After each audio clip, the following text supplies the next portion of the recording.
Hello friends, welcome to our YouTube channel. So ఈరోజు మనం AP DSC టెట్కమ్ డిఎస్సికి సంబంధించి ప్రీవియస్ పేపర్స్ అయితే మనం డిస్కస్ చేద్దాం క్వశ్చన్ అండ్ ఆన్సర్స్తో.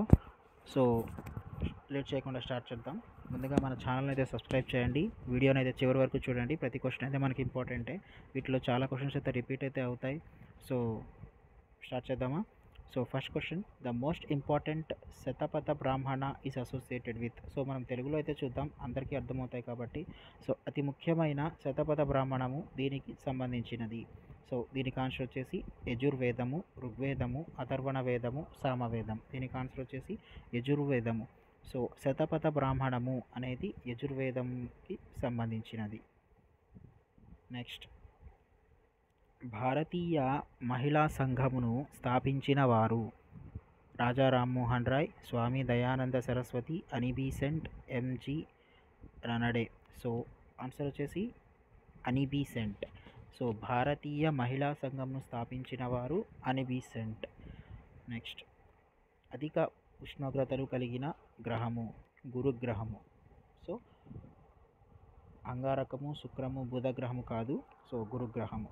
సో భారతదేశంలో వరి ధాన్యమును అధికంగా ఉత్పత్తి చేయు మొదటి స్థానంలోనున్న రెండు రాష్ట్రాలు.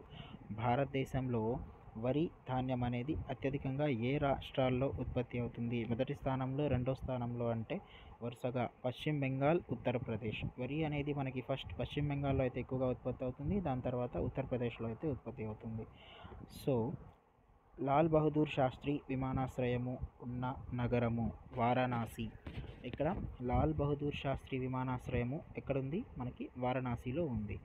సో పూర్ణ స్వరాజ్య దినోత్సవము జరపబడిన సంవత్సరము 1930. సో ఇది గుర్తుపెట్టుకోండి, ఇయర్స్ అయితే మనకి మర్చిపోతూ ఉంటాం కాబట్టి. పూర్ణ స్వరాజ్య దినోత్సవము జరపబడిన సంవత్సరము 1930. సో రాజ్యసభకు భారత రాష్ట్రపతిచే నియమింపబడు వ్యక్తుల సంఖ్య. రాజ్యసభకు భారత రాష్ట్రపతి నుంచి ఎంతమంది వ్యక్తులు నియమించబడతారు? 12 మంది. సో దిస్ 2019 సంవత్సరపు 45వ G7 శిఖరాగ్ర సమావేశమునకు ఆతిథ్యమిచ్చు దేశము. సో ఇదైతే మనకి ఓల్డ్ పేపర్ కాబట్టి ఇది 2019కి సంబంధించి ఇది కరెంట్ అఫైర్స్ కింద అయితే వచ్చింది. సో మనకి ఇప్పుడైతే ఈ బిట్స్ అయితే రావు. సో కరెంట్ అఫైర్స్ మనకి లాస్ట్ 1 ఇయర్ వరకు అయితే మనం చూసుకోవాలి. సో ఎనీహౌ దీని ఆన్సర్ వచ్చేసి మనకి ఇటలీ. 2019లో 45వ శిఖరాగ్ర సమావేశం ఆతిథ్యం దేశం వచ్చేసి మనకి ఇటలీ. సో నెక్స్ట్, న్యూటన్ మొదటి గమన నియమం ఇలా కూడా పిలువబడుతుంది, జడత్వ నియమము. న్యూటన్ యొక్క మొదటి గమన నియమం ఏంటి అంటే జడత్వ నియమము. నెక్స్ట్, వీడియో టేపును కనుగొన్నవారు ఎవరు? Charles Ginsburg. సో వీడియో టేపును ఎవరు కనుక్కున్నారు? Charles Ginsburg. సో నెక్స్ట్, న్యూట్రాన్లను కలిగి ఉండని ఏకైక మూలకము హైడ్రోజన్. హీలియంలో, బోరాన్లో, లిథియంలో మనకైతే న్యూట్రాన్స్ అయితే ఉంటాయి. సో న్యూట్రాన్లను కలిగి ఉండని ఏకైక మూలకం అంటున్నాడు కాబట్టి హైడ్రోజన్. సో నెక్స్ట్, జన్యు శాస్త్ర పితామహుడు గ్రెగర్ జాన్ మెండల్. ఈ జన్యు శాస్త్రానికి సంబంధించి ఫస్ట్ మనకైతే పితామహుడు అని ఎవరికైతే చెప్తారంటే Gregor Johann Mendel. So next, WLAN విస్తరణ రూపము. సో మనకి వైర్లెస్ లోకల్ ఏరియా నెట్వర్క్. ఓకేనా? నెక్స్ట్, ప్రస్తుత భారత కేంద్ర క్యాబినెట్ నందలి జౌళి శాఖ మాత్యులు. జౌళి అంటే మనకి ఇక్కడ టెక్స్టైల్. సో ప్రస్తుత భారత కేంద్ర క్యాబినెట్ నందలి జౌళి శాఖ మంత్రులు ఎవరు అని చెప్పి ఇక్కడ ఇచ్చారు. సో ఇది స్మృతి ఇరానీ అనేది ఇక్కడ ఆప్షన్ ఉంది. సో ప్రజెంట్ ఎవరన్నారైతే మారింటున్నారు, నాకు తెలీదు. సో మీకు ఏమైనా తెలిస్తే కామెంట్లో అయితే ఆప్షన్లో అయితే కామెంట్లో ఆన్సర్ చేయండి. So national handloom day is observed on. So జాతీయ చేనేత దినోత్సవం జరుపుకునే రోజు. చేనేత దినోత్సవం జరుపుకునే రోజు ఎప్పుడంటే మనకి 7th ఆగస్టున మనం జరుపుకుంటాం చేనేత దినోత్సవం అనేది. నెక్స్ట్, ఈ మహిళా క్రీడాకారిణి 2017 ఫోర్బ్స్ జాబితాలో ప్రపంచంలో అత్యంత ఎక్కువ పారితోషికం తీసుకున్న ఏకైక మహిళగా గుర్తింపు పొందారు. సెరెనా విలియమ్స్ అనే ఆవిడ 2017 ఫోర్బ్స్ జాబితాలో అత్యంత ఎక్కువ పారితోషికం తీసుకున్న ఏకైక మహిళగా గుర్తింపు పొందారంట. సో నెక్స్ట్, తుది పోటీలో ఆతిథ్య జట్టు అయిన గోవాను 2 తేడాతో ఓడించి 32వసారి గెలుపొంది రికార్డు సృష్టించి బెంగాల్ జట్టు ట్రోఫీని గెలుచుకున్నది, సంతోష్ ట్రోఫీ.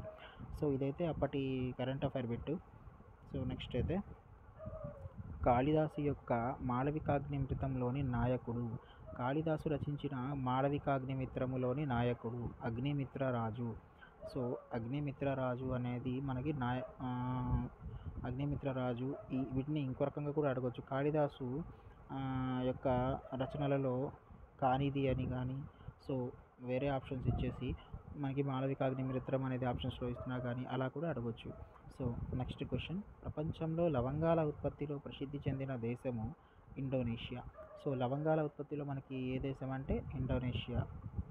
సో నెక్స్ట్, ప్రపంచంలో పనికి సమాన వేతనం న్యాయబద్ధం చేసిన మొట్టమొదటి దేశము. సో పనికి న్యాయబద్ధమైన సమాన వేతనం న్యాయబద్ధం చేసింది ఎవరు అంటే ఐస్లాండ్.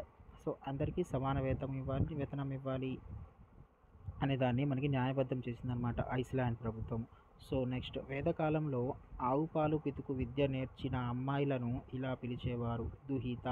సో వేదకాలంలో ఆవు పాలు పితకడం వచ్చిన అమ్మాయిలు ఏమంటారు అంటే దుహిత అంటారు. సో 1964వ సంవత్సరంలో కొఠారీ కమిషన్ తన పనిని ఏ రోజు ప్రారంభించింది? మహాత్మా గాంధీ పుట్టిన రోజున ప్రారంభించింది. సో కొఠారీ కమిషన్ అనేది మనకి 1964లో స్టార్ట్ చేసిందనమాట పని. అది ఎప్పుడు అంటే మహాత్మా గాంధీ పుట్టిన రోజున స్టార్ట్ చేశారు. సో వీటిలో Indian association of teacher educators యొక్క లక్ష్యము ఐఏటిఈ అబ్రివేషన్ ఏంటి? Indian association of teachers. So educators యొక్క లక్ష్యము టీచర్స్ ఎడ్యుకేషన్, ఉపాధ్యాయ విద్య మరియు సంబంధిత విషయాలపై వర్క్షాపులు, సెమినార్లు, కాన్ఫరెన్స్లను నిర్వహించుట. సో అదండి. వీటిలో NCERT regional institute of education RIE Bhopal. So కింది వాటిలో రీజనల్ ఇన్స్టిట్యూట్ ఆఫ్ ఎడ్యుకేషన్ ఎన్సిఆర్టీకి సంబంధించి రీజనల్ ఇన్స్టిట్యూట్ ఆఫ్ ఎడ్యుకేషన్ ఎక్కడ ఉంది అంటే భోపాల్లో ఉంది, RIE భోపాల్లో.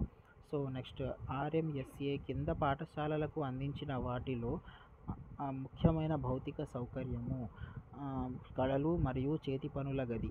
సో RMSA పాఠశాలలకు అందించిన వాటిలో ఒక ముఖ్యమైన భౌతిక సౌకర్యం ఏంది అంటే చేతి పనుల గది మరియు కళలు. సో అది. నెక్స్ట్, కొన్ని నిర్దిష్ట గమ్యాలను సాధించుటకు ఉపయోగపడే విలువ సాధనోపయోగ విలువ, సెర్టైన్ ఎండ్స్. గమ్యాలను సాధించడానికి కాబట్టి సాధించడము అని ఇక్కడ ఆప్షన్స్లో ఉంది కాబట్టి సాధనోప విలువ అనేది మనం ఆప్షన్ అయితే పెట్టచ్చు. సో RTI యాక్ట్ 2005 ప్రకారము ఒక వ్యక్తి యొక్క జీవితానికి మరియు స్వేచ్ఛకు భంగం కలిగే సందర్భంలో ఆ సమాచారాన్ని ఇంత కాల వ్యవధిలో అందజేయాలి, 48 hours. So next, as per RTI act 2009 what should be the distance. So 1 నుండి 5వ తరగతి చదివే విద్యార్థులకు తమ నివాసాల నుండి ఎంత దూరంలో పాఠశాలలు అందుబాటులో ఉండాలి? 1 కిలోమీటర్ దూరంలో అయితే పాఠశాల అనేది మనకు అందుబాటులో ఉండాలి. ఎవరికి? 1st క్లాస్ నుంచి 5th క్లాస్ చదివే విద్యార్థులకు. సో భారతదేశంలో పాఠశాల విద్యా ప్రణాళికలో పౌరశాస్త్రం ఒక సబ్జెక్టుగా చేర్చబడిన కాలము. సో వలస రాజ్య కాలము. పాఠశాల విద్యా ప్రణాళికలో పౌరశాస్త్రం ఒక సబ్జెక్టుగా చేర్చబడిన కాలం వచ్చేసి మనకి వలస రాజ్య కాలం అన్నమాట. నెక్స్ట్, 2005 జాతీయ విద్యా ప్రణాళిక చట్టం ప్రకారం ఒక విద్యా సంవత్సరంలో పాఠ్య ప్రణాళికను పూర్తి చేయుటకు సిఫార్సు చేసిన మొత్తం రోజులు. ఒక విద్యా సంవత్సరంలో పాఠ్య ప్రణాళికను పూర్తి చేయుటకు సిఫార్సు చేసిన మొత్తం రోజులు వచ్చేసి 200 రోజులు. సో యావరేజ్ పూర్వ బాల్య దశలో ఎత్తు పరంగా పిల్లవాని వార్షిక సగటు పెరుగుదల. ఎత్తు పరంగా పూర్వ బాల్య దశలో ఎంత ఉండాలి అంటే 2 to 3 అంగుళాలు పెరుగుదల అయితే ఉండాలి. సో నెక్స్ట్, కాలము యొక్క భావన ఏర్పడు దశ ఉత్తర బాల్య దశ. ఉత్తర బాల్య దశలో మనకి కాలము యొక్క భావన అయితే మనకి ఏర్పడుతుంది.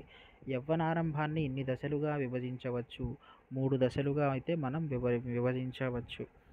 సో ఉపాధ్యాయులు కౌమారులను సంభాళించడం కష్టం, కారణం ఈ దశ విపరీత ఉద్వేగ స్థితి కలిగి ఉంటారు కాబట్టి వాళ్ళని సంభాళించడం కష్టం. సో ఎరిక్సన్ ప్రతిపాదించిన మనోసాంఘిక వికాసంలోని దశల సంఖ్య 8.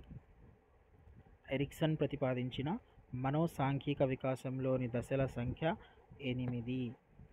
సో నెక్స్ట్, అనుభవాల నుండి నేర్చుకొని కొత్త పరిస్థితులకు అనుగుణ్యంగా ఉండే సామర్థ్యమే ప్రజ్ఞ. సో అనుభవాల నుండి నేర్చుకొని కొత్త పరిస్థితులకు అనుగుణ్యంగా మారే సామర్థ్యం ప్రజ్ఞ అంటారు. సామర్థ్యం అనగానే మనం సహజ సామర్థ్యం అని పెట్టేస్తారు కొంతమంది తొందరలో. సో చదువుకున్న వాళ్ళకైతే మనకైతే ఆప్షన్ అయితే కరెక్ట్గా పెట్టవచ్చు. ఓకే ఫ్రెండ్స్, ఒక వ్యక్తి యొక్క కొన్ని లక్షణాల నమూనా తెలియజేయడానికి రూపకల్పన చేయబడిన నికష మూర్తిమత్వము. నెక్స్ట్, ఏదేని సమూహం యొక్క ఆమోదించబడిన ప్రామాణిక ప్రవర్తనను ఇలా అంటారు, ప్రమాణాలు అంటారు. ఒక సమూహం యొక్క ఆమోదించబడిన ప్రామాణిక ప్రవర్తన అంటే ప్రమాణాలు అంటారు. సో ఒక మనోవిజ్ఞాన శాస్త్రవేత్త వ్యక్తి లక్షణాంశములను వ్యక్తిగత ప్రవృత్తులను డిస్పోజిషన్లు సామాన్య లక్షణాంశాలుగా వర్గీకరించాడు. Gordon Alport. ఈ మనోవైజ్ఞానిక శాస్త్రవేత్త గోర్డన్ ఆల్పోర్ట్ అనే శాస్త్రవేత్త లక్షణాంశాలు వ్యక్తిగత ప్రవృత్తులు సామాన్య లక్షణాంశాలుగా వర్గీకరించాడంట. ఒక వ్యక్తిలో ఆహ్లాదకరమైన అనుభూతులను ప్రేరేపించగల వస్తువులు మరియు కార్యకలాపాలే అభిరుచులు. మొదటిసారిగా పిల్లల రీక్రియేషన్కు సంబంధించిన అభిరుచి ప్రశ్నావళిని తయారు చేసిన వారు స్టాన్లీ హాల్.